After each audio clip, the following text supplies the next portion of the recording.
ধর্ম মানুষের নৈতিকতা ও জীবনের উদ্দেশ্য নির্ধারণে এক অপরিহার্য দিক।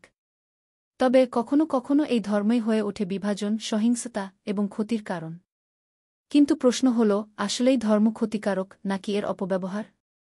প্রতিটি ধর্মের মূল শিক্ষা হল শান্তি, ভালোবাসা এবং মানব কল্যাণ।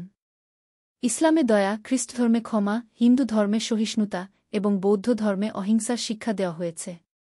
কিন্তু সমস্যাটি শুরু হয় যখন মানুষ ধর্মের অপব্যাখ্যা করে। ইতিহাস সাক্ষী, অনেক সময় ধর্মকে ক্ষমতা, রাজনীতি এবং সহিংসতার হাতিয়ার হিসেবে ব্যবহার করা হয়েছে। এক ধর্মের প্রতি ভ্রান্ত বিশ্বাস বা অন্য ধর্মের প্রতি অসহিষ্ণুতা মানুষের মাঝে বিভাজন তৈরি করেছে। আধুনিক যুগে ধর্ম আরও বেশি চ্যালেঞ্জের মুখোমুখি।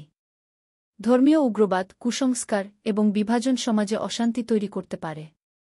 তবে এটি ধর্মের দোষ নয়, এটি মানুষ এবং তাদের ভুল সিদ্ধান্তের ফল। সমস্যার সমাধান সম্ভব যদি আমরা শিক্ষা, আলোচনা এবং সহনশীলতার মাধ্যমে ধর্মের প্রকৃত উদ্দেশ্য তুলে ধরি।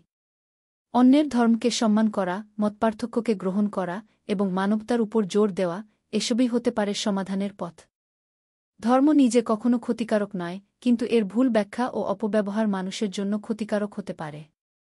আসুন আমরা সকল ধর্মের মূল বার্তাকে সম্মান করি, শান্তি, ভালোবাসা এবং মানব কল্যাণ। আপনার কি মনে হয়, ধর্মের মূল শিক্ষা কিভাবে আরও সুন্দর সমাজ গড়ে তুলতে পারে? আমাদের মতামত জানান এবং মানবতার পথে এগিয়ে চলুন।